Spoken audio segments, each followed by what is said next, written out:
আজ বুধবার। আজকের এই কাহিনী সাধারণ নয়। বলা হয়ে থাকে যে এই দিনে শোনা সত্য কাহিনী মানুষকে এমন ভুল থেকে রক্ষা করে যার জন্য তাকে পুরো জীবন ভুগতে হয়। আজকের কাহিনী টাকা আনার নয়, টাকা টিকিয়ে রাখার, অহংকারের এবং ঈশ্বরের সেই সতর্কতার যা যদি অবহেলা করা হয় তবে সব কিছু চলে যায়। এখন একবার প্রেম ভরে বলুন, জয় গণেশ মহারাজের জয়। প্রিয় ভক্তগণ, অনেক বছর আগে এক ছোট্ট গ্রাম ছিল, নাম ছিল শিবপুর। সেই গ্রামটার একেবারে শেষ প্রান্তে, যেখানে জনবসতি শেষ হয়ে ঘন অরণ্যের শুরু, সেখানে ছিল একটি ভেঙে পড়া ঝোপড়ি। এটা ছিল চরণ দাসের ঘর। চরণ দাস একজন খুব গরিব কৃষক ছিল। তার কাছে নামমাত্র জমি ছিল, যা এতটাই উর্বরহীন ছিল যে সেখানে ঘাম ঝরিয়েও কোনো ফসল উৎপন্ন করা প্রায় অসম্ভব ছিল।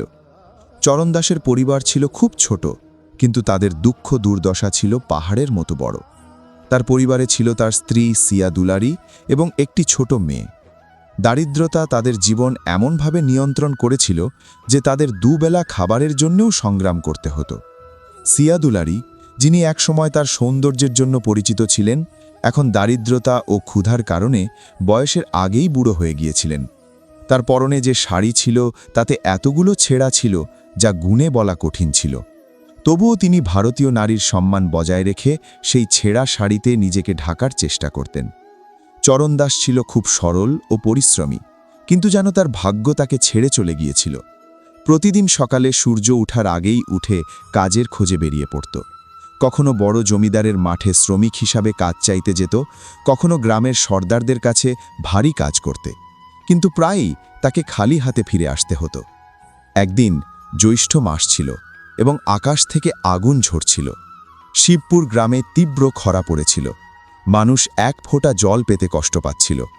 এমন পরিস্থিতিতে চরণ দাসের ঘরের অবস্থা আরও খারাপ হয়ে গিয়েছিল।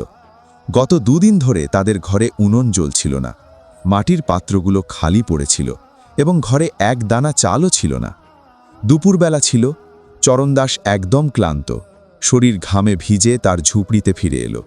তার আশা ছিল হয়তো সিয়া দুলারি কোথাও থেকে কিছু খাবার জোগাড় করেছে, কিন্তু যখনই সে ঝুপড়ির ভিতরে পা রেখেছিল তার হৃদয় জড়িয়ে গেল। তার 6 বছরের মেয়ে মাটির উপর শুয়েছিল এবং ক্ষুধায় কাতরাচ্ছিল। তার গলার আওয়াজও কমে গিয়েছিল, যেন কান্নার শক্তি আর শরীরে অবশিষ্ট নেই। সিয়া দুলারি এক কোণে বসেছিল, নিজের ভাগ্যকে দুষছিল।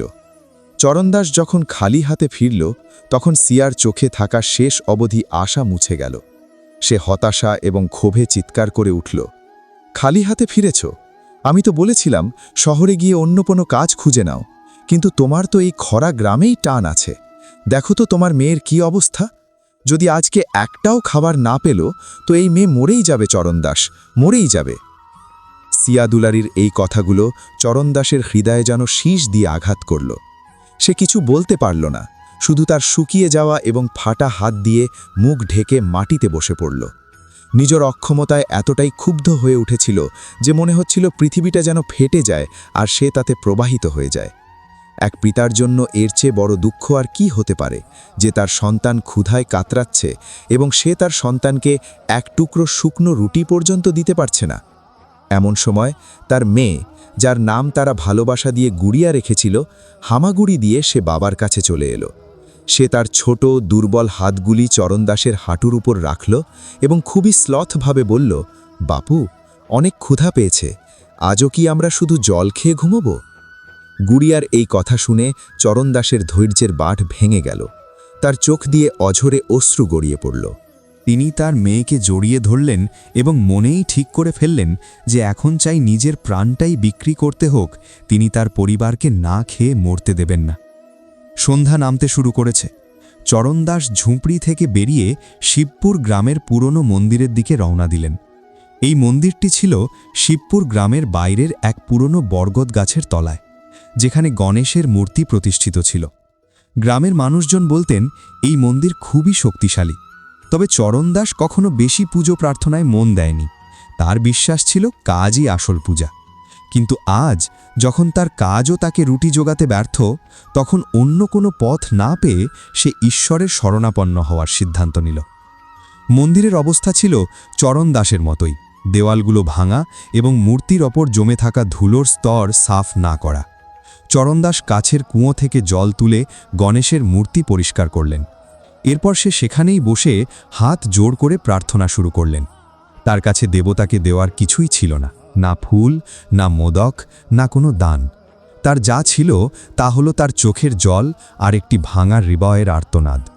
তিনি চোখ বন্ধ করে কাঁদতে কাঁদতে প্রার্থনা করতে লাগলেন, হে বিঘ্নহর্তা, মানুষ বলে যে তুমি সকলের দুঃখ দূর করে দাও, তবে কি তুমি আমার দুঃখ দেখতে পাও না? আমি নিজের জন্য কিছু চাই না প্রভু, আমি ধন চাই না, আমি প্রাসাদ চাই না, শুধু এইটুকু করে দাও, আমার মেয়ে যেন ক্ষুধায় মরতে না হয়। যদি কালও আমার ঘরে শস্য না আসে, তাহলে আমি তোমার এই মন্দিরের দরজায় মাথা ঠুকে আত্মহত্যা করে ফেলব। রাত গভীর হতে শুরু করেছে। জঙ্গল থেকে পশুদের আওয়াজ আসছিল, কিন্তু চরণদাস তার স্থান থেকে 1 ইঞ্চিও নড়ল না। সে মূর্তির সামনে বসেছিল।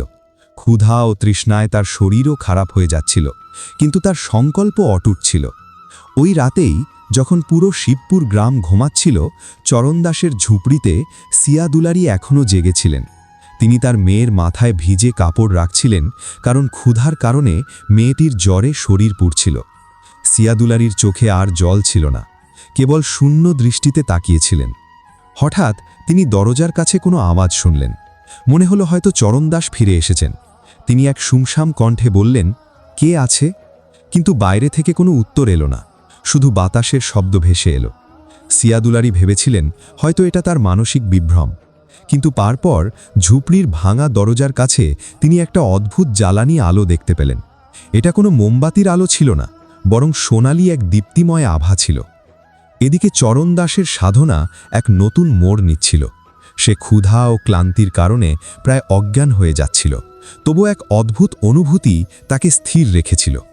হঠাৎ করেই তাকে একটা আওয়াজ শুনতে পেল, যা সাধারণ কোনো মানুষের আওয়াজ নয়। এটা ছিল গভীর ও গম্ভীর এক আওয়াজ, যেন আকাশ থেকে কোনো দেবতার আওয়াজ। আওয়াজটা বলল, চরণদাস, চোখ খুলো। চরণদাস অল্প শক্তি দিয়ে তার ভারী চোখগুলো তুলল। যা সে দেখল তা দেখে তার বিশ্বাসই হচ্ছিল না। মন্দিরের পুরনো বটগাছের তলায় এক আধ্যাত্মিক আলোর প্রবাহ ছিল, এবং সেই আলোতে একজন দাঁড়িয়েছিলেন। সেই আলোর দীপ্তি এতই তীব্র ছিল যে চরণদাসের চোখ চকচক করে উঠল। সে নিজের হাত চোখের সামনে নিয়ে আসলো, কিন্তু সেই আলো এতই তীব্র ছিল যে চোখ বন্ধ করেও আলোর ঝলকানি দেখা যাচ্ছিল। আলোর প্রবাহ ধীরে ধীরে কমে এসে এক শান্ত সুন্দর রূপে পরিণত হল। যখন চরণদাস তার চোখ পুরোপুরি খুলল, তার সমস্ত শরীরে শিহরণ বয়ে গেল। তার সামনে সশরীর হয়ে দাঁড়িয়েছিলেন ভগবান শ্রী গণেশ। তার রূপ এতটাই মোহনীয় ছিল যে চরণদাস তার সব ক্ষুধা, তৃষ্ণা এবং দুঃখ ভুলে গেল। ভগবান গণেশের মাথায় চাঁদটি জ্বলজ্বল করছিল, এবং তার 4টি হাতে শঙ্খ, চক্র, গদা এবং পদ্ম ছিল না, বরং এক হাতে মোদক, অন্য হাতে ফরাসা, তৃতীয় হাতে অঙ্কুশ এবং চতুর্থ হাতটি আশীর্বাদের ভঙ্গিতে ওঠানো ছিল। তার বাহন মূষকরাজ তার পায়ে বসেছিল। চরণদাসের শরীর কাঁপতে লাগল।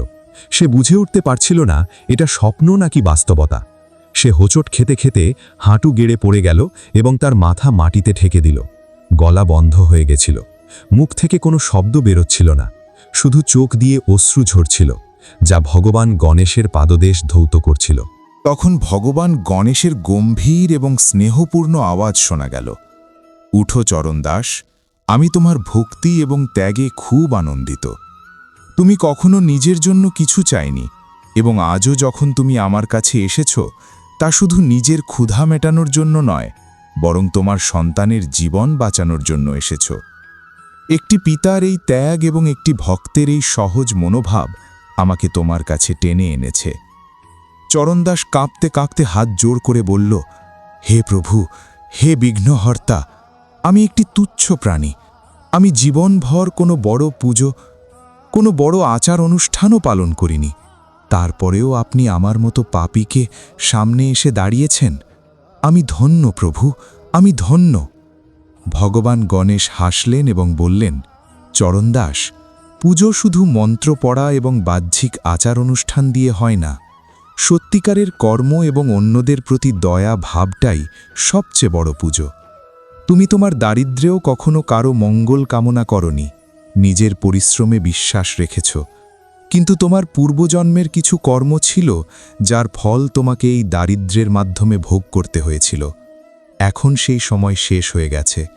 এখন থেকে তোমার জীবনের সব বাধা, সব বিঘ্ন আমি দূর করে দেব। এটা বলে ভগবান গণেশ তার সুর তুলে চরণদাসের মাথার ওপর দিয়ে স্পর্শ করলেন। সেই স্পর্শেই চরণদাস অনুভব করলেন যেন তার শরীরে এক নতুন শক্তি প্রবাহিত হচ্ছে। তার সব ক্লান্তি, দুর্বলতা মুহূর্তেই হারিয়ে গেল। তাকে মনে হলো যেন সে এক পেট ভরে খেয়েছে। ভগবান গণেশ আরও বললেন, চরণদাস, আমি তোমার সব বাধা দূর করতে পারি, তোমাকে জ্ঞানও দিতে পারি, কিন্তু ধন ও বৈভব প্রদান করা আমার মা স্বরূপা দেবী লক্ষ্মীর কাজ। আজ বুধবার, যা আমার দিন, কিন্তু আগামীকাল বৃহস্পতিবার, যা শ্রীহরি এবং লক্ষ্মী দেবীর দয়া এবং আশীর্বাদ লাভের দিন। তোমার স্ত্রী সিয়াদুলারি খুবই সচ্চরিত্র ও সন্তুষ্টিপরায়ণ নারী। এই মুহূর্তে তার কাছে এক পবিত্র শক্তি পৌঁছেছে। তুমি ঘরে ফিরে যাও। তোমার উঠোনের শুকনো তুলসী গাছটা ফেলে দিও না। কাল ভরে ব্রহ্ম মুহূর্তে উঠে ওই গাছের নিচের মাটি একটু খুঁড়লে সেখানে পূর্বপুরুষের আশীর্বাদ তোমার জন্য অপেক্ষা করছে।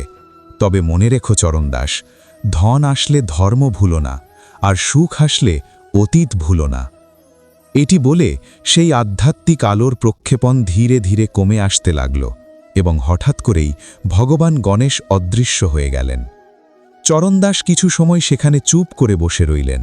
তার বিশ্বাস হচ্ছিল না যে তিনি আচ্ছন্নভাবে ত্রিলোকের অধিপতির সঙ্গে কথা বলেছেন, কিন্তু তার শরীরে যে শক্তি ছিল এবং মন যা শান্তি অনুভব করছিল তা প্রমাণ ছিল যে এটি কোনো স্বপ্ন নয়। তিনি সেই স্থানের মাটি মাথায় লাগিয়ে ধুমধাম করে নিজের ঝুপড়ির দিকে ছুটে গেলেন। এদিকে ঝুপড়িতে এক অদ্ভুত ঘটনা ঘটছিল। সিয়াদুলারি, যিনি সোনালি আলোর ঝলক দেখেছিলেন, সেই আলো ধীরে ধীরে এক বৃদ্ধা মহিলার রূপে পরিণত হল। সেই বৃদ্ধা মহিলার চেহারা খুবই সাধারণ ছিল। তার কাপড় ছিল ছেঁড়া এবং পুরনো, কোমরটা ঝুঁকে পড়া, হাতে ছিল একটি কাঠের লাঠি, কিন্তু তার মুখাববে ছিল এক অদ্ভুত তেজ যা সিয়াদুলারিকে মুগ্ধ করে রেখেছিল। সেই বৃদ্ধা মহিলা কাঁপতে কাঁপতে বললেন, বেটি, ও বেটি, খুব পিপাসা লেগেছে, একটু জল দেবে কি? খুব দূর থেকে আসছি, গলা শুকিয়ে গেছে। সিয়াদুলারির অবস্থা খুব খারাপ ছিল। ঘরে এক ঘটি জল ছাড়া আর কিছু ছিল না, যা সে তার অসুস্থ মেয়ে গুড়িয়ার জন্য বাঁচিয়ে রেখেছিল। যদি সে এই জল ওই বৃদ্ধাকে দিত, তাহলে তার মেয়ে ক্ষুধার তাড়নায় কষ্ট পেতে পারত। এক মুহূর্তের জন্য সিয়াদুলারি দ্বিধায় পড়ে গেল, তবে তার মনে হলো তার সংস্কার তাকে ভুলতে দেবে না। অতিথি দেবো ভব, এমনটা তাকে কখনো শেখানো হয়নি যে তার ঘরের দরজায় যদি কেউ পিপাসিত হয়ে আসে, তাহলে তাকে খালি হাতে ফিরিয়ে দেওয়া উচিত। সে মন দিয়ে ঈশ্বরকে স্মরণ করল এবং বলল, হে প্রভু, তুমি আমার মেয়েকে রক্ষা করো। তারপর কাঁপতে কাঁপতে সে সেই ঘটিটা তুলে ধরল এবং দরজার দিকে এগিয়ে গেল। সে অত্যন্ত শ্রদ্ধার সঙ্গে ওই বৃদ্ধাকে জল দিল। বৃদ্ধা এক নিঃশ্বাসে সমস্ত জল শেষ করলেন এবং তৃপ্ত হয়ে বললেন, যুগ যুগ ধরে বেঁচে থাকো মা, তুমি আজ মমতার থেকেও বড় ধর্মকেই বেছে নিয়েছ। যে হৃদয়ে এত বিস্তৃত ভালোবাসা থাকে, সেখানে দারিদ্র্য বেশি দিন টিকে থাকতে পারে না। এটুকু বলেই বৃদ্ধা তার খালি ঘটি সিয়াদুলারির হাতে ফেরত দিল। সিয়াদুলারি অনুভব করল যে ঘটিটা ভারী হয়ে গেছে। নিচে তাকিয়ে তার চোখও বড় বড় হয়ে গেল। যা আগে ছিল একটি সাধারণ পিতলের ঘটি, এখন তা সোনার হয়ে গেছে এবং ঘটির ভিতর জল না, বরং সুগন্ধি দুধ ভর্তি ছিল। সিয়াদুলারি চমকে গিয়েছিল। সে কিছু বুঝে উঠতে পারার আগেই মাথা তুলে দেখল সেই বৃদ্ধা মহিলা কোথাও নেই। সেখানে শুধুমাত্র সোনালি আলোর একটি ক্ষীণ দিশা রয়ে গিয়েছিল। সিয়াদুলারির হাত থেকে সোনার ঘটিটা পড়ে গেল, কিন্তু এক ফোঁটাও দুধ মাটিতে পড়ল না। তখনই দরজায় হঠাৎ এক জোরালো পায়ের শব্দ শুনতে পেলেন। চরণদাস দৌড়ে ভিতরে এসে ঢুকল। তার মুখে খুশির ছাপ ছিল। সে সিয়াদুলারির কাঁধ ধরে বলল, সিয়া, সিয়া, সব কিছু বদলে গেছে, আমাদের দুঃখের দিন শেষ হয়ে গেছে, স্বয়ং ভগবান গণেশ আমাকে দর্শন দিয়েছেন। সিয়াদুলারি এখনও সোনার ঘটিটার দিকে তাকিয়েছিল। তার কাঁপতে থাকা আঙুল দিয়ে সে নিচে ইশারা করল। চরণদাস যখন সোনার ঘটিটার দিকে তাকালো তখন সে স্তম্ভিত হয়ে গেল। ঝুপড়ির কাঁচা গোবর মাখানো মেঝেতে সেই সোনার ঘটিটি সূর্যের মতো চকচক করে জ্বলছিল। চরণদাস সেই ঘটিটি তুলে নিল। এটা সত্যিই সোনার ছিল। সে সিয়া দুলারির দিকে তাকিয়ে জিজ্ঞাসা করল, এটা কোথা থেকে এলো? সিয়া দুলারি সব কিছু বলল, কিভাবে এক বৃদ্ধা মহিলা এসেছিল এবং কিভাবে এই চমৎকার ঘটনা ঘটেছিল। চরণদাস বুঝতে পারল সেই বৃদ্ধা মহিলা আর কেউ নয়, নিজে মা লক্ষ্মী ছিলেন, যারা তাদের পরীক্ষা নিতে এসেছিলেন। চরণদাস তখন ভগবান গণেশের কথা মনে করে বলল, ভগবান গণেশ বলেছিলেন তোমার কাছে এক পবিত্র শক্তি এসেছে, সেটা মা লক্ষ্মীই ছিলেন। তিনি আমাদের আশীর্বাদ দিয়েছেন, কিন্তু আসল চমৎকারই এখনও বাকি। ভগবান আমাকে আঙিনায় তুলসী গাছের নিচে মাটি খুঁড়তে বলেছিলেন। রাত তখনও চলছিল।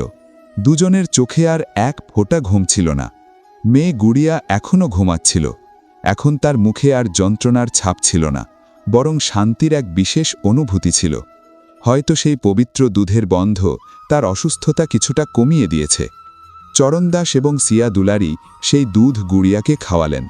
দুধ খাওয়ার পর গুড়িয়া চোখ মেলল এবং হেসে দিল। বহু মাস পর তার মুখে আবার এক ধরনের উজ্জ্বলতা ফিরে এলো। এখন দুজনেরই সকাল হওয়ার অপেক্ষা ছিল। প্রতিটি মুহূর্ত যেন এক যুগের মতো কাটছিল। চরণদাস বারবার দরজার দিকে তাকাচ্ছিল, কখন সূর্যের প্রথম রশ্মি দেখা যাবে। তার মনে হাজারটা প্রশ্ন উঁকি মারছিল। তুলসী গাছের নিচে কি অপেক্ষা করছে? কোনো সোনার খনি, অথবা কোনো রত্ন, নাকি অন্য কিছু? অবশেষে মোরগ ডেকে উঠল। পূর্ব দিগন্তে কিছুটা আলোর রেখা দেখা গেল। ব্রহ্ম মুহূর্ত হয়ে গেছে। চরণদাস কুদাল তুলে সিয়া দুলারির সঙ্গে আঙিনায় সেই শুকিয়ে যাওয়া তুলসী গাছের কাছে গেল।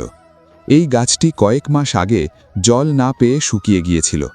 চরণদাস ভগবান গণেশ এবং মা লক্ষ্মীর নাম স্মরণ করে কুদালটি মাটি আঘাত করল। মাটি কঠিন ছিল, কারণ বৃষ্টি হয়নি, কিন্তু আজ চরণদাসের হাতে এমন এক অদ্ভুত শক্তি এসেছিল যে সে এক টানা মাটি খুঁড়তে থাকল। সিয়া দুলারি পাশে দাঁড়িয়ে হৃদয়ে উত্তেজনা নিয়ে তাকিয়েছিল। প্রায় 2 হাত গভীর খুঁড়ার পর কুদাল যেন কোনো ধাতুর সঙ্গে ধাক্কা খেল। এক প্রচণ্ড শব্দ হল। চরণদাস থেমে গেল। সে আর সিয়া দুলারি একে অপরকে অবাক হয়ে দেখল। তাদের হৃদয়ের স্পন্দন বেড়ে গিয়েছিল। চরণদাস কুদাল রেখে হাতে হাত দিয়ে মাটি সরাতে লাগল। মাটি সরানোর পর তারা একটি তামার পাত্র দেখতে পেল। পাত্রটির মুখ এক লাল কাপড়ে বাঁধা ছিল। চরণদাস সতর্কতার সঙ্গে সেই পাত্রটি বাইরে বের করে আনল। পাত্রটি সত্যিই অনেক ভারী ছিল। তারা সেটি নিয়ে ঝুপড়ির ভিতরে এসে প্রদীপের আলোতে সেটি রেখেছিল। চরণদাসের হাত কাঁপছিল। সে ধীরে ধীরে লাল কাপড়টি খুলে ফেলল। কাপড়টি সরানো হলো। পুরো ঘর এক মুহূর্তে আবার আলোয় ভরে গেল। কিন্তু এই আলো ছিল কোনো জাদুর নয়, বরং সেই পাত্রের ভিতরে থাকা হীরা, পাথর এবং সোনালী মুদ্রার আলো।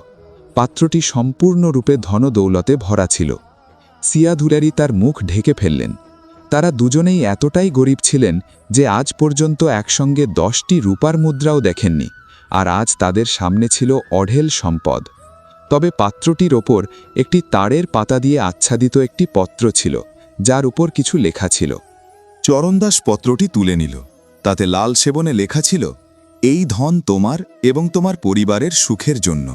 কিন্তু মনে রেখো, যেদিন এই ধনের ব্যবহার কাউকে কষ্ট দেওয়ার জন্য কিংবা অহংকার দেখানোর জন্য হবে, সেদিন থেকেই তোমার পতন শুরু হবে। এর ব্যবহার করতে হবে ধর্ম এবং সেবার জন্য। চরণদাস পত্রটি পড়ার পর সিয়া দুলারির দিকে তাকিয়ে বলল, সিয়া, ভগবান আমাদের শোনেন। আমরা আর গরিব নই। এখন আমরা রাজাদের মতো জীবনযাপন করতে পারব।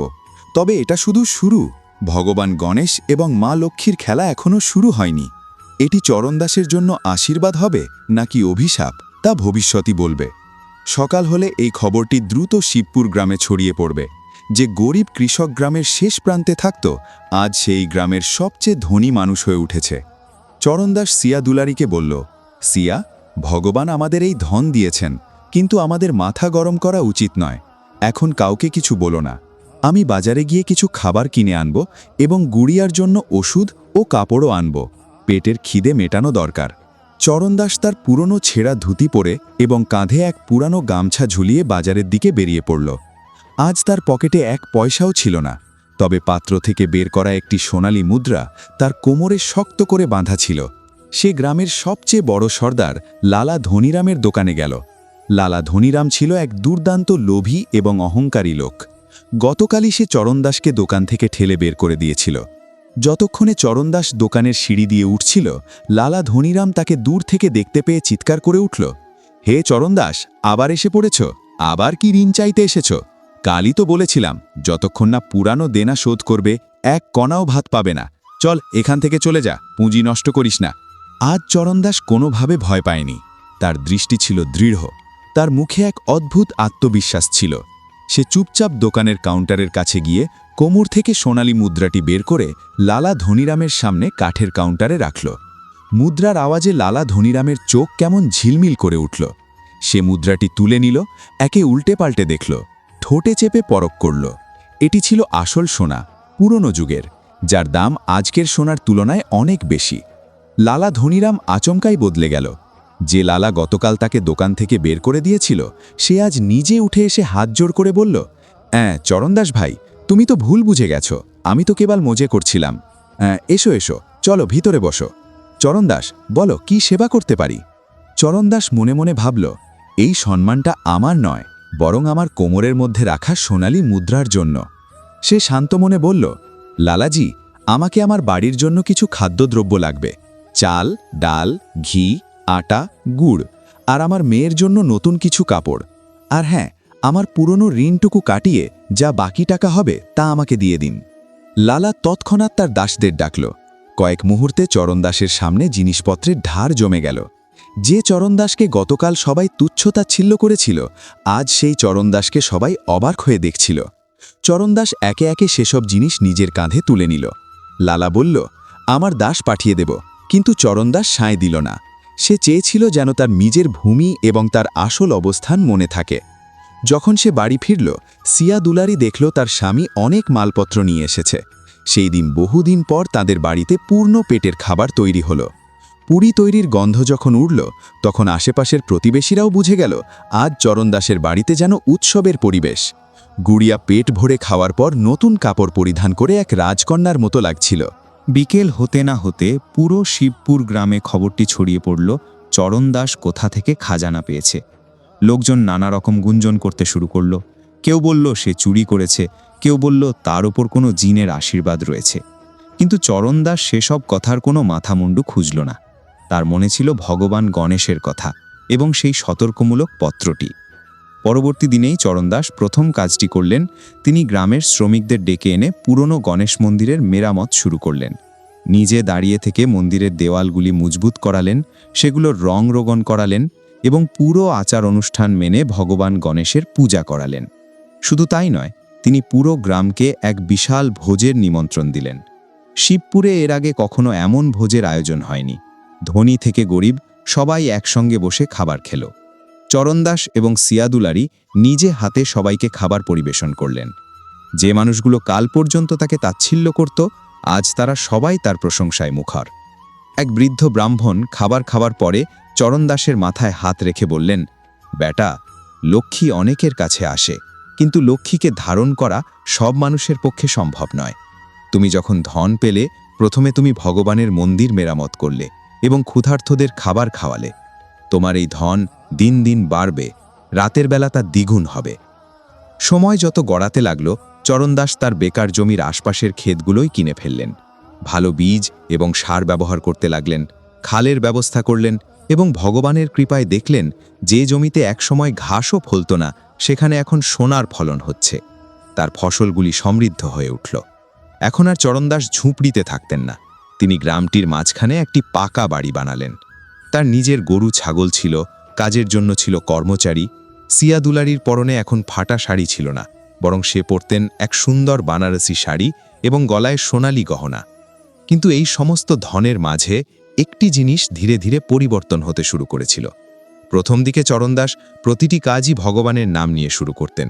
তিনি সবসময় গরিবদের সাহায্য করতেন, কিন্তু যতই তার ধন বাড়তে লাগল, ততই তার কাছে আসা মানুষের ভিড় বাড়তে থাকল। এখন আশপাশের গ্রামের জমিদার এবং প্রভাবশালী মানুষরা তার বাড়িতে আসা যাওয়া শুরু করেছিল। তারা চরণদাসের মিথ্যে প্রশংসা করতে লাগল, তারা বলতো, চরণদাস, আপনি তো রাজা মানুষ, আপনার ভাগ্য আপনি নিজেই তৈরি করেছেন। ভগবান তো সবার জন্য দেয়, কিন্তু বুদ্ধি তো নিজস্ব বিষয়।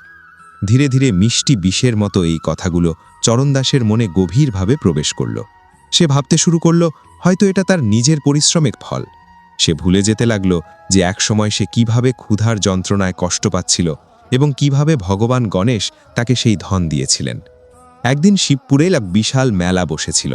এখন চরণদাস ছিল গ্রামের সবচেয়ে সম্মানিত ব্যক্তি, তাই তাকে মেলার প্রধান অতিথি হিসাবে আমন্ত্রণ জানানো হলো।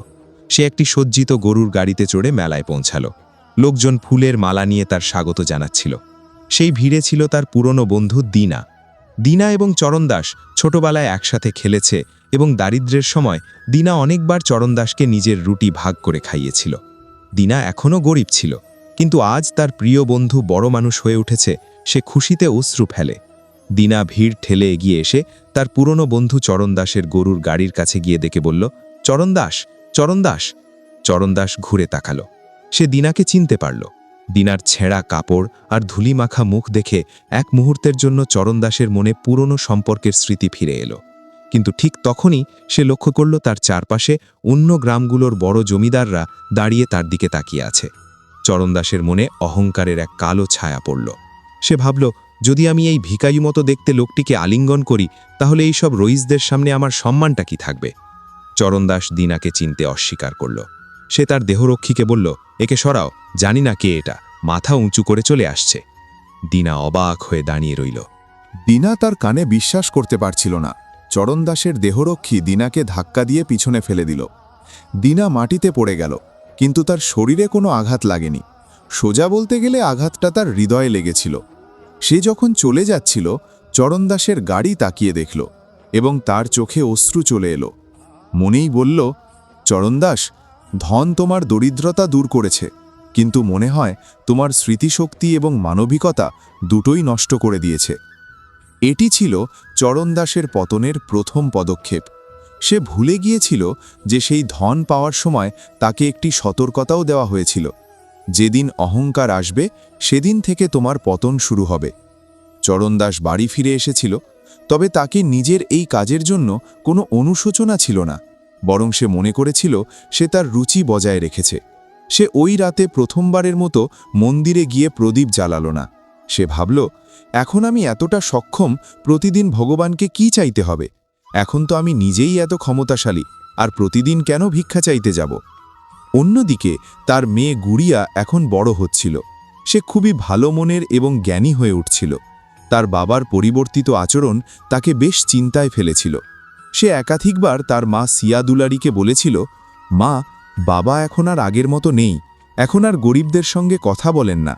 সিয়া দুলারি, যিনি নিজে ছিলেন এক আদর্শ পতিব্রতা, তার মেয়ে কিছু না বললেও বিষয়টি এড়িয়ে গিয়েছিলেন। না মা, কাজের চাপ বেশি থাকায় কখনো কখনো একটু রেগে যান, তবে তোমার বাবা খারাপ মানুষ না, তুমি চিন্তা করো না। তবে সিয়া দুলারি মনে ভিতরে একটা ভয় ছিল। তাকে সেই বৃদ্ধা মহিলার কথা মনে পড়ছিল, মা লক্ষ্মী। তিনি ভয় পাচ্ছিলেন, যদি মা লক্ষ্মী চঞ্চল হয়ে চলে না যান। কিছু বছর কেটে গেল। এখন চরণদাস শুধু এক সাধারণ কৃষক ছিলেন না, তিনি তার সম্পদের জোরে পাশের গ্রামের অনেক জমি কিনে ফেলেছিলেন। রাজ্যের রাজদরবারে তার স্থান হয়ে গিয়েছিল। তিনি নিজের নামও বদলে ফেলেছিলেন, চরণ সিং রেখেছিলেন। একদিন রাজ্য থেকে একটি বার্তা এলো, প্রতিবেশী শত্রু দেশ থেকে রাজ্যের উপর আক্রমণ হতে পারে এবং রাজার অর্থ সাহায্য প্রয়োজন। চরণদাস সুযোগ বুঝে রাজাকে বার্তা পাঠালেন যে তিনি রাজার কোষাগারে এত ধন দেবেন যাতে রাজা তার পুরো সেনার খরচ চালাতে পারবেন। বিনিময়ে তাকে সেই অঞ্চলের জমিদার বা ছোট রাজা ঘোষণা করা হোক। রাজার ধনের খুব প্রয়োজন ছিল, তিনি চরণদাসের শর্ত মেনে নিলেন। আর এইভাবে যে গরিব কৃষক চরণদাস, যে কখনো দুবেলা খাওয়ার জন্য কষ্ট পেত, সে এখন আনুষ্ঠানিকভাবে রাজা চরণ সিং হয়ে গেল। ঢোল আর নগাড়ার আওয়াজে এই ঘোষণা হলো। চরণদাসের বাড়ির সামনে এখন হাতি নাচত। সে একটি দুর্দান্ত প্রাসাদ নির্মাণ করতে শুরু করেছিল, যা পুরনো দুর্গ থেকেও উঁচু ছিল। তবে যতই প্রাসাদের দেওয়াল উঁচু হচ্ছিল, ততই চরণদাসের পাপের ঘোড়া ভরছিল। এখন সে মন্দিরের সামনে দিয়ে গেলে মাথা নত করা তো দূরের কথা, তার দিকে তাকাতেও চাইত না। সে গ্রামবাসীদের ওপর কর বসাতে শুরু করল। সেই গ্রামবাসীরা যারা একসময় তাকে সম্মান দিয়েছিল এখন তার কাছে ভয়ে থাকত। আর তারপর এলো সেই কালো রাত, যা চরণদাসের জীবনকে চিরদিনের জন্য পাল্টে দেওয়ার ভিত্তি তৈরি করেছিল। এক রাতে তার ঘুমের মধ্যে তাকে একটি স্বপ্ন দেখল। স্বপ্নে সেই গণেশ মন্দিরটি দেখল, কিন্তু মন্দিরটি এখন ভগ্নাবস্থায় পড়েছিল, আর মন্দিরের ভেতর থেকে কান্নার আওয়াজ আসছিল। চরণদাস ভয় পেয়ে উঠে পড়ল। তার পুরো শরীর ঘামে ভিজে গিয়েছিল। সিয়া দুলারি তার পাশেই ঘুমাচ্ছিল। চরণদাস এক চুমুক জল খেয়ে ভাবল, এটা শুধুই একটি খারাপ স্বপ্ন। কিন্তু সে জানত না এটা কোনো স্বপ্ন ছিল না, বরং ভবিষ্যতের একটি সতর্কতা। পরের সকাল যখন চরণদাস ঘুম থেকে উঠল, সে সেই ভয়ের স্বপ্নটি ভুলে গিয়েছিল। সূর্যের রশ্মি তার বিশাল শয়নকক্ষে সোনালি পর্দার মধ্যে দিয়ে আসছিল। সোনালি তস্তরিকে বাদাম আর দুধ নিয়ে তার সেবা করতে দাঁড়িয়েছিল দাসেরা। চরণদাস ওই স্বপ্নটিকে কেবল এক দুশ্চিন্তা মনে করে পাশ কাটিয়ে দিল। সে ভাবল, আমার পতন তো আর হবে না, এখন আমি নিজেই রাজা। আমি এত ধনদৌলত অর্জন করেছি যে চাইলে আমি পুরো শিবপুর কিনে ফেলতে পারি, অথবা চাইলে বিক্রি করতে পারি। একদিন চরণদাস তার দরবারে এক বিশাল ঘোষণা করার সিদ্ধান্ত নিল। তার মেয়ে গুড়িয়া এখন বিয়ে করার মতো বয়সে পৌঁছেছে। চরণদাস সিদ্ধান্ত নিল যে তার মেয়ে গুড়িয়ার বিয়ে কোনো সাধারণ পরিবারের ছেলেতে নয়, বরং পাশের রাজ্যের রাজকুমার বিক্রম সিংয়ের সাথে হবে। বিক্রম সিং ছিল একজন অত্যন্ত নৃশংস এবং বিলাসী রাজকুমার। তার বদনাম পুরো অঞ্চল জুড়ে ছড়িয়ে পড়েছিল।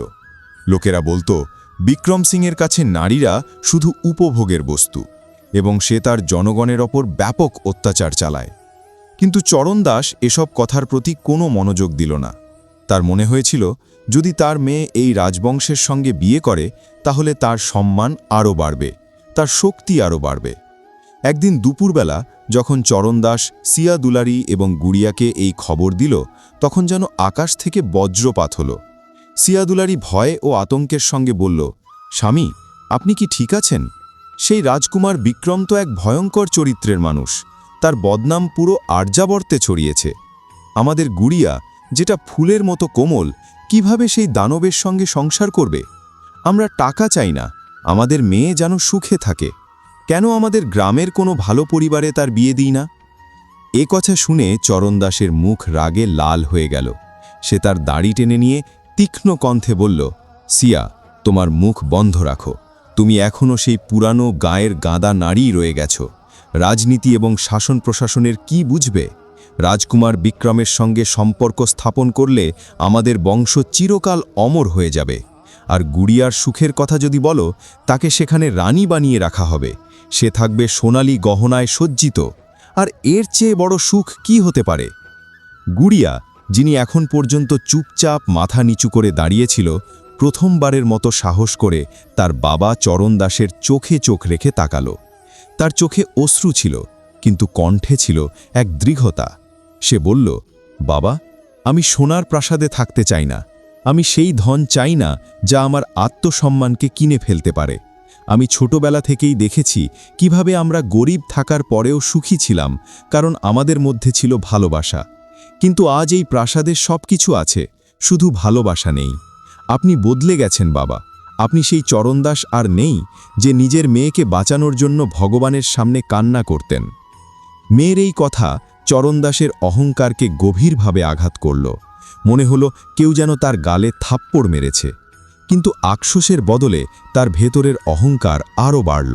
সে চিৎকার করে বলল, চুপ, আর অনেক হয়েছে। আমি এই বাড়ির প্রধান, আর এখন এই এলাকার রাজাও। আমার সিদ্ধান্তই চূড়ান্ত। আগামী বুধবার তোমার বাগদান রাজকুমার বিক্রমের সাথে হবে, এবং তার আয়োজন হবে এত বড় যে পুরো দুনিয়া দেখবে। সিয়া দুলারি আর গুড়িয়া একে অপরকে দেখে কাঁদতে লাগল, কিন্তু চরণদাস সেখান থেকে পা চড়িয়ে বেরিয়ে গেল। তার সিদ্ধান্ত বাস্তবায়ন করার জন্য সে প্রস্তুতি নিতে শুরু করল।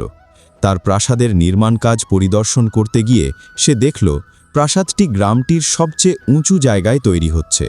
যখন সে প্রাসাদের ছাদে দাঁড়িয়ে তার রাজ্য দেখছিল, তখন তার নজর পড়ল দূরে গ্রামের বাইরে সেই পুরনো বটগাছের ওপর এবং তার নিচে থাকা গণেশ মন্দিরের দিকে। মন্দিরটি এখন চরণদাসের বিশাল প্রাসাদের সামনে ছোট আর পুরনো দেখাচ্ছিল। এক মুহূর্তে মন্দিরটি চরণদাসের চোখে অস্বস্তি তৈরি করল। মনে হলো এই পুরনো ভাঙাচোরা মন্দির তার প্রাসাদের সৌন্দর্যকে নষ্ট করছে। তার প্রাসাদের জানালা থেকে এই অচ্ছুত দৃশ্য আর যেন না দেখা যায়। সে তৎক্ষণাৎ তার মন্ত্রীকে ডেকে পাঠালো এবং নির্দেশ দিল, মন্ত্রীজি, দেখুন তো ওই পুরনো মন্দিরটা, এটা আমাদের প্রাসাদের সৌন্দর্যকে নষ্ট করছে। এমন করুন, প্রাসাদের দেয়ালটা ওই দিক দিয়ে এতটা উঁচু করে তুলুন যেন মন্দিরটি আর আমাদের প্রাসাদ থেকে দেখা না যায়। আর হ্যাঁ, মন্দিরের পাশ দিয়ে যাওয়া রাস্তাটা বন্ধ করে দিন এবং নতুন রাস্তা তৈরি করুন বনভূমির দিকে, যাতে গ্রামের ভিক্ষুকরা এবং গরিব মানুষরা আমাদের প্রাসাদের কাছে ঘুরে না আসে। মন্ত্রী, যিনি একজন ধার্মিক মানুষ ছিলেন, চরণ দাসের এই আদেশ শুনে কেঁপে উঠলেন। সে হাত জোড় করে বলল, মহারাজ, ভুল করবেন না। এই মন্দিরই তো সেই মন্দির যেখানে আপনি প্রার্থনা করেছিলেন। এখানকার গণেশই তো আপনার সাহায্য করেছেন, যে কারণে আপনি আজ এই পর্যায়ে পৌঁছেছেন। মন্দিরের রাস্তাটা বন্ধ করা বা মন্দিরকে নিজের দৃষ্টির বাইরে রাখা মানে হলো আপনার জীবনে দুর্ভাগ্য ডেকে আনা। চরণদাস হাসল, এক অভিজ্ঞানী এবং ভয়ানক হাসি। বলল, তুমি আমাকে শিখাবে দুর্ভাগ্য কি? অমুক বোকা, এটা আমার পরিশ্রমের ফল, এটা আমার ভাগ্য। সেই পাথরের মূর্তি তো শুধু একটি ঘটনাই ছিল। যাও, যেটা বলেছি সেটাই পালন করো, না হলে তোমার মাথা তোমার শরীর থেকে আলাদা করে দেব। মন্ত্রী ভয়ে পেয়ে মাথা নিচু করে তার আদেশ পালন করতে চলে গেল। সেই দিন থেকে মন্দিরের সামনে একটি উঁচু দেয়াল তৈরি হতে শুরু হলো, যেন চরণদাস ভগবান এবং নিজের মধ্যে এক দেয়াল তৈরি করছে। অবশেষে বুধবার এলো, গুড়িয়ার বিয়ের দিন। পুরো প্রাসাদ ফুলে এবং আলোয় সজ্জিত করা হয়েছিল। ঢোল এবং নগারে বাজছিল। দূর দূরান্ত থেকে রাজা এবং ধনী লোকেরা দাওয়াতে এসেছিল। খাবারের এত সব আয়োজন ছিল যা কেউ আগে কখনো দেখেনি। মদ ও প্রমত্তা নদীর মতো প্রবাহিত হচ্ছিল। চরণদাস তার সিংহাসনে বসেছিল, গলায় দামি হীরার মালা পরা। সে অহংকারের সঙ্গে প্রত্যেক প্রবাহিত অতিথিকে দেখছিল। ঠিক তখন প্রাসাদের প্রধানদ্বারে কিছু গোলমাল শুরু হলো। পাহারাদাররা এক বৃদ্ধ ভিক্ষুককে আটকে রেখেছিল। সেই ভিক্ষুক খুব দুস্থ অবস্থায় ছিল। তার কাপড় চোপড় ছেঁড়া ছিল এবং শরীরে ক্ষত ছিল। সে বারবার বলছিল, আমাকে রাজা সাহেবের কাছে যেতে দিন, আমি তাদের আশীর্বাদ দেওয়ার জন্য এসেছি। আজ বুধবার, গণেশজির দিন, একটু খাবার দিন। পাহারাদাররা তাকে ধাক্কা দিল, বলল, এখান থেকে চলে যাও, আজ এখানে রাজাদের উৎসব হচ্ছে, ভিখারিদের কাজ নয়। শব্দ শুনে চরণদাসের মন সেদিকে চলে গেল। তিনি রেগে গিয়ে তার আসন থেকে উঠে দরজার দিকে এগিয়ে গেলেন। দেখলেন সেই বৃদ্ধ ভিখারি জেদ করে দাঁড়িয়ে আছেন। চরণদাস নিজেকে অসম্মানিত মনে করলেন। তিনি ভিখারির কাছে গিয়ে কড়া গলায় বললেন, বুড়ো, তুই কি দেখছিস না এখানে রাজসিক উৎসব চলছে? তুই কিভাবে আমার প্রাসাদে এসে এই দুর্ভাগ্যজনক ছায়া ফেলিস? ভিখারি চরণদাসের চোখে চোখ রেখে বললেন, বাবা চরণদাস, আমি খাবার চাওয়ার জন্য আসিনি, আমি তোমায় সতর্ক করতে এসেছি। তুমি যেই ডালে বসে আছো সেই ডালটাই তুমি কেটে ফেলছ। এখনো সময় আছে, সাবধান হয়ে যাও। তোমার মেয়ের জীবন যেন নরকে না গিয়ে পড়ে এবং তোমার প্রভুকে যেন ভুলে না যাও। আর মনে আছে সেই কথা, যেদিন অহংকার মাথাচাড়া দেবে? চরণদাসের রাগ এতটা বেড়ে গেল যে মনে হলো ভিখারি তার সম্মান নষ্ট করছে। চরণদাস মনে মনে তার পুরনো সময়ের কথা মনে করে ক্ষিপ্ত হয়ে উঠলেন। তিনি ভিখারিকে এক লাথি মারলেন। ভিখারি ধাক্কা খেয়ে সিঁড়ি থেকে নিচে পড়ে গেল। চরণদাস চিৎকার করলেন, এটাকে নিয়ে গিয়ে রাজ্যের বাইরে ফেলে দাও, আর সাবধান যদি আবার এটা আমার সামনে আসে। ভিখারি ধুলো ঝাড়তে ঝাড়তে ধীরে ধীরে উঠলেন। তার শরীরে আঘাত ছিল, কিন্তু সে কোনো কথা বলল না। একবার আবার চরণদাসের দিকে তাকিয়ে এবার তার চোখে করুণা ছিল না, বরং এক ধরনের সিদ্ধান্ত ছিল।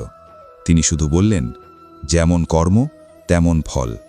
তারপর তিনি সেখান থেকে খুঁড়িয়ে খুঁড়িয়ে চলে গেলেন।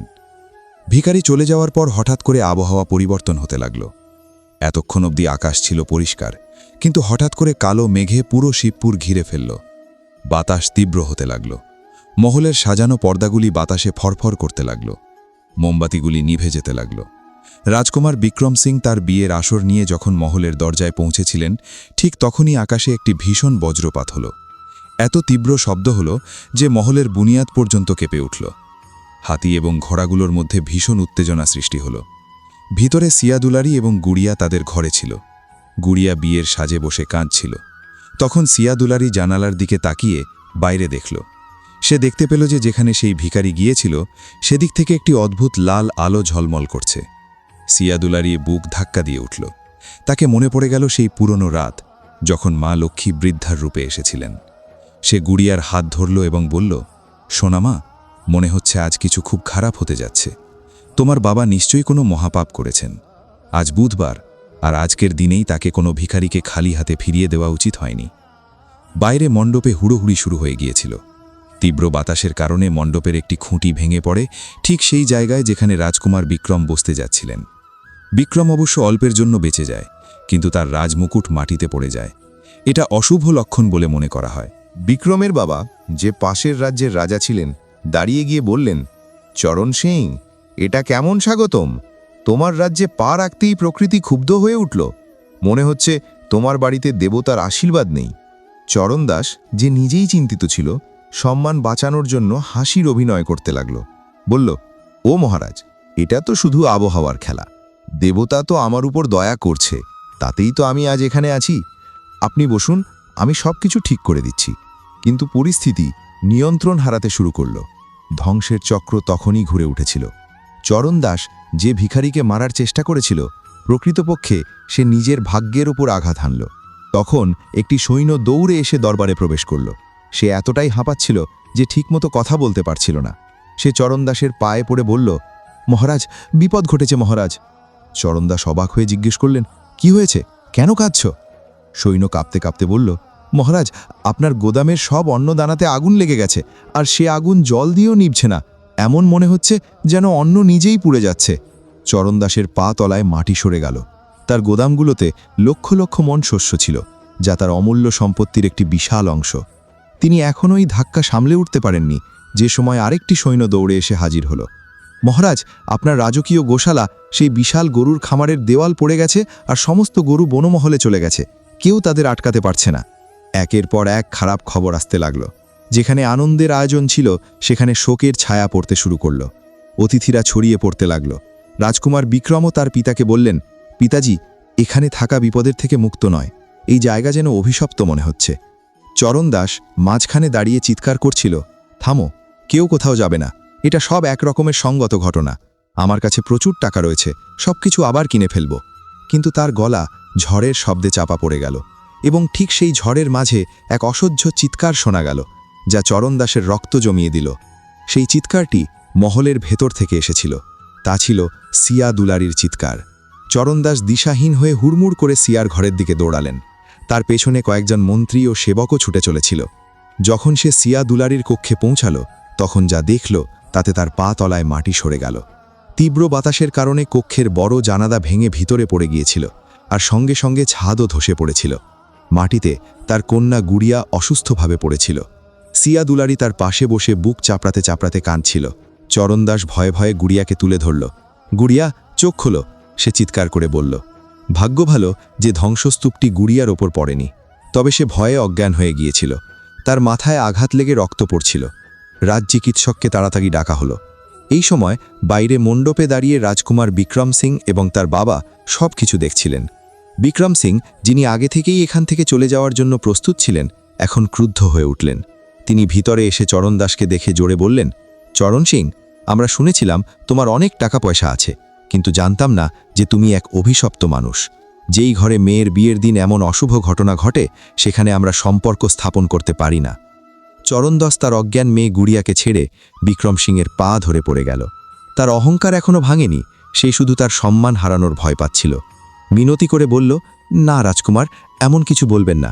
এটা তো কেবল একটা দুর্ঘটনা। আমার মেয়ে শিগগিরই ভালো হয়ে যাবে।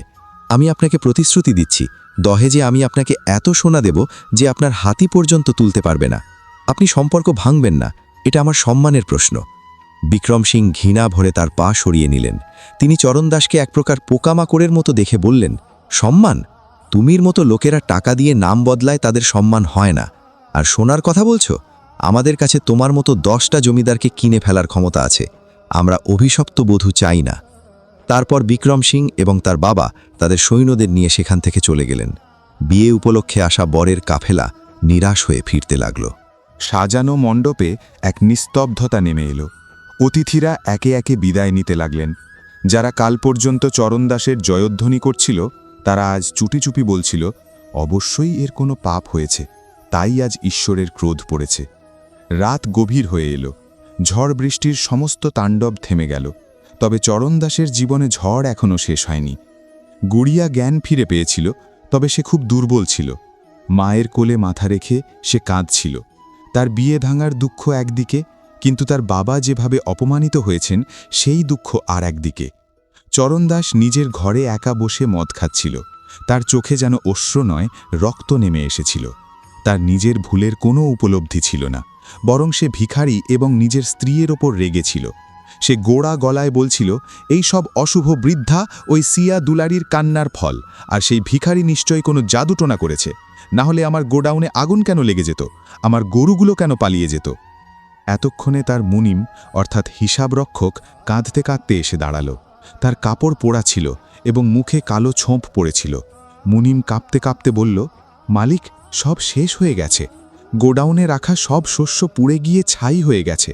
আমরা অনেক চেষ্টা করেছি, কিন্তু আগুন নিভানো গেল না, এবং স্টেবেলের সমস্ত ভালো ঘোড়াগুলোও ভয় পেয়ে পালিয়ে গেছে কিংবা মারা গেছে। চরণদাস মদ্যের কাপটি দেওয়ালের দিকে ছুঁড়ে মারল। সে চিৎকার করে বলল, আমি কি করব? তোমরা সবাই অকর্মা।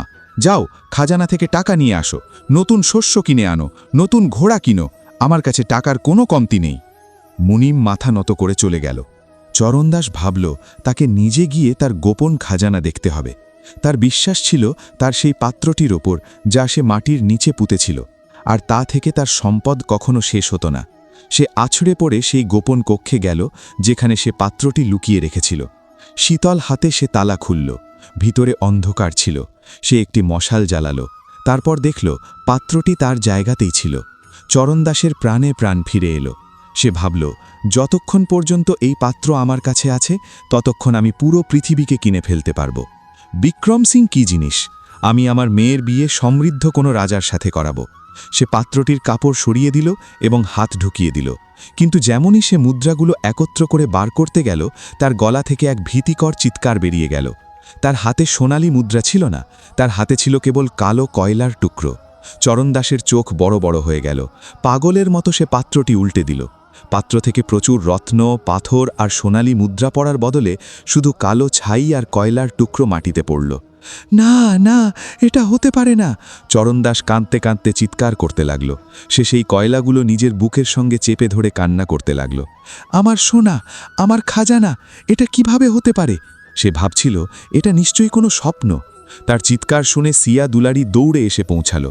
সে দেখে চরণদাস ছাইয়ের স্তূপে বসে পাগলের মতো হাসছে আর কাঁদছে। সিয়া দুলারি বুঝতে পারল কি হয়েছে। সে ধীরে ধীরে তার কাছে গিয়ে বলল, স্বামী, একটু শান্ত হন। এটা ঈশ্বরের সংকেত। লক্ষ্মী চঞ্চলা হয়, অহংকারের ঘরে তার স্থান নেই। আপনি তো সেই দিন ভিখারিকে ঠকিয়ে বসেছিলেন। আসলে আপনি ভাগ্যের বিধাতা পর্যন্ত ঠকিয়ে দিয়েছিলেন। এখনও সময় আছে, প্রায়শ্চিত্ত করুন। চরণদাস তীব্রভাবে সিয়া দুলারিকে ধাক্কা দিল।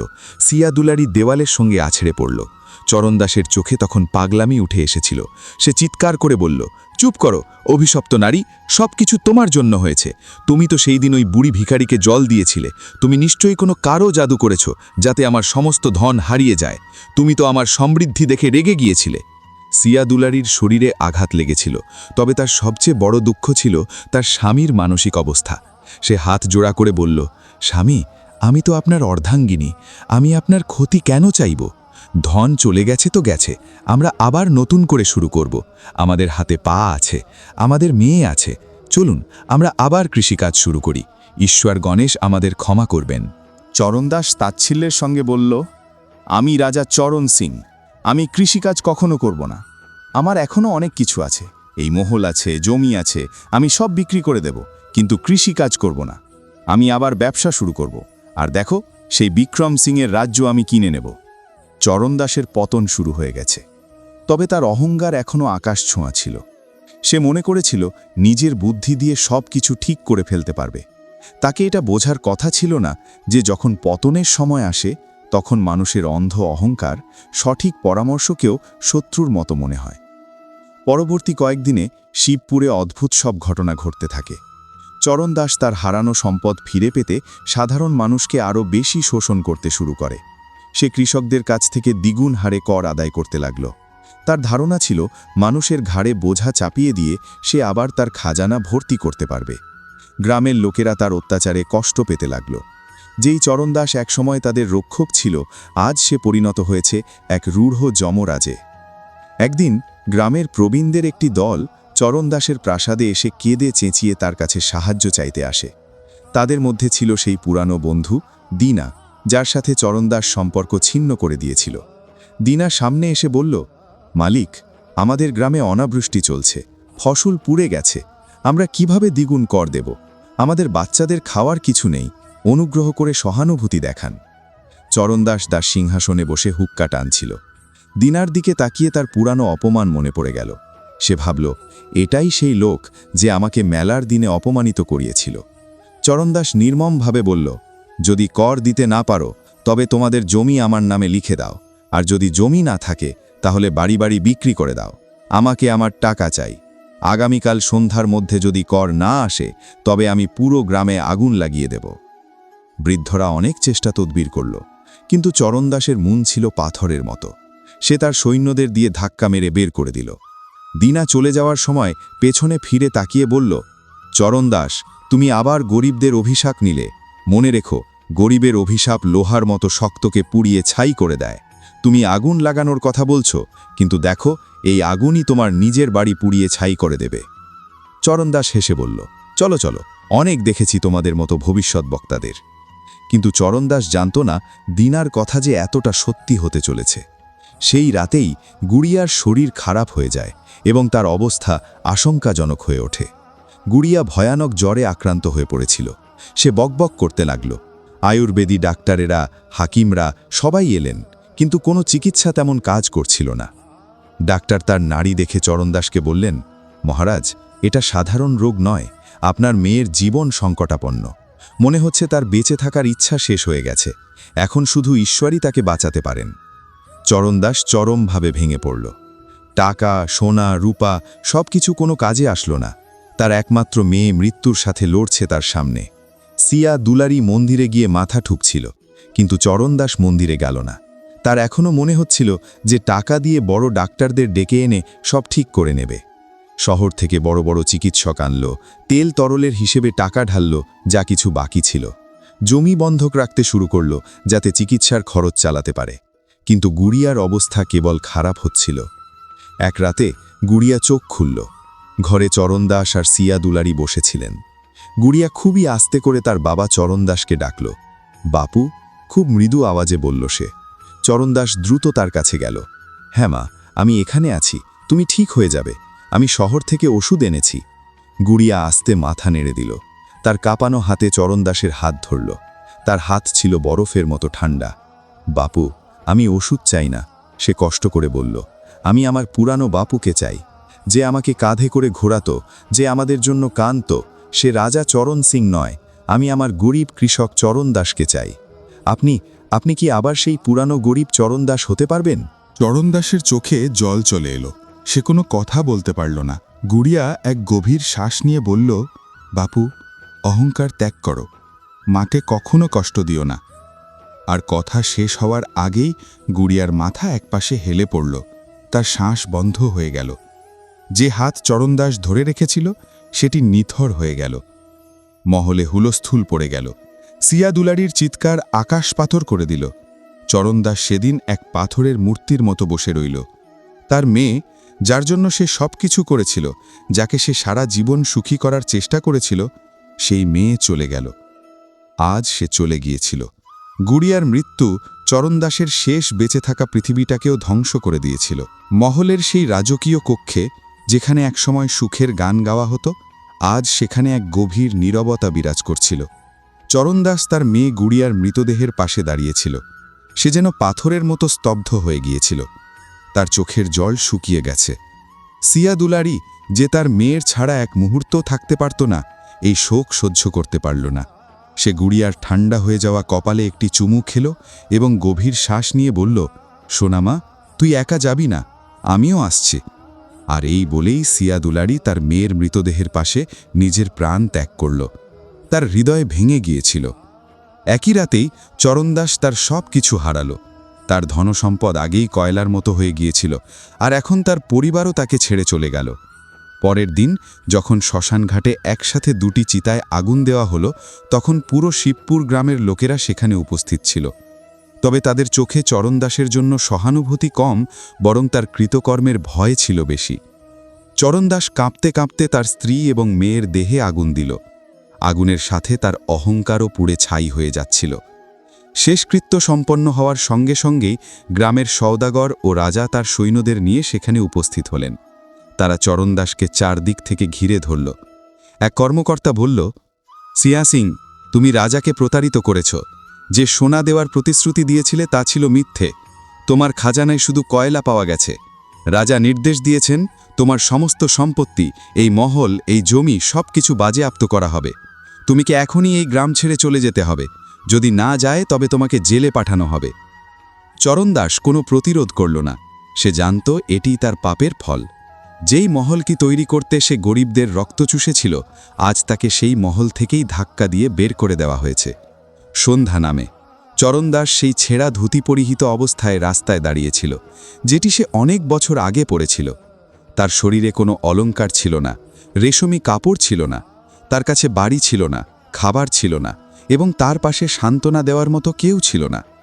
বুকের মধ্যে ক্ষুধা ও তৃষ্ণায় অস্থির হয়ে সে এক গ্রামের বাড়ির সামনে গিয়ে দাঁড়ালো এবং হাত পেতে বলল, মা, খুব ক্ষুধা লাগছে, একটু জল দিন। ভাগ্য দেখুন, এটাই সেই বাড়ি যেখানে চরণদাস একসময় কৃষকদের ওপর অত্যাচার করে কর আদায় করেছিল। বাড়ির মালকিন বাইরে বেরিয়ে এসে চরণদাসকে চিনে ফেললেন।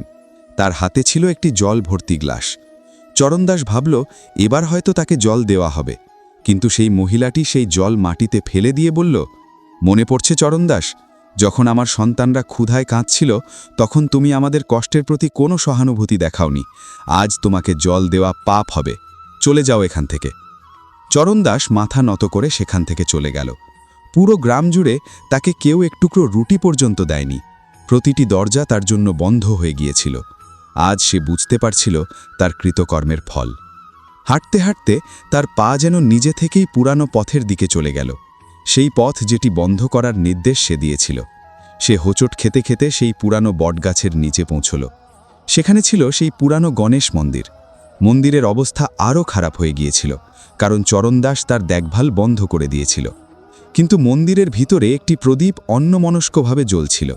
চরণদাস কষ্ট করে সিঁড়ি বেয়ে মন্দিরে প্রবেশ করল। আজ বুধবার ছিল, সেই দিন অনেক বছর আগে যখন সে প্রথমবার এখানে বসে মন্নত চেয়েছিল।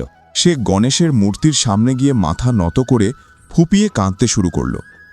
হে ভগবান, হে ভগবান, আমি একটি বড় পাপ করেছি।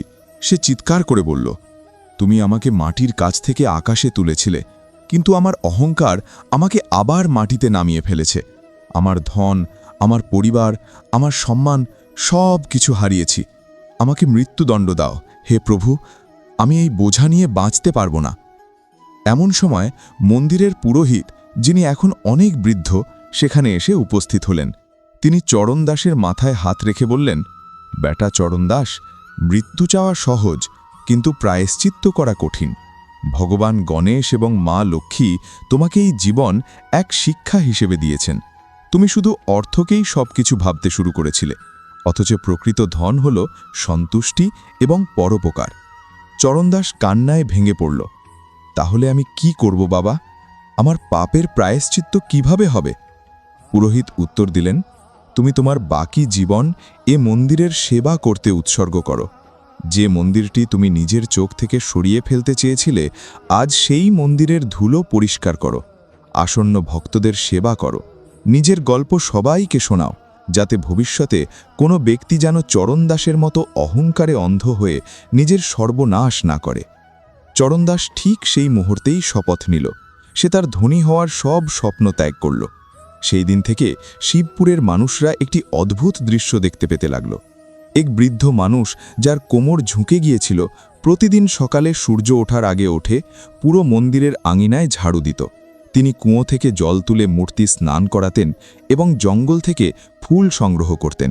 তিনি মন্দিরে আসা প্রতিটি ভক্তের সামনে দাঁড়িয়ে মাথা নত করে একটাই কথা বলতেন, ভাই এবং বোনেরা, কখনো শুধু ধন চাইতে যেও না, সঙ্গে একযোগে তাকে রক্ষা করার মতো বুদ্ধি চাইতে হবে, কারণ বুদ্ধি ছাড়া যে ধন আসে তা শুধু ধ্বংস ডেকে আনে।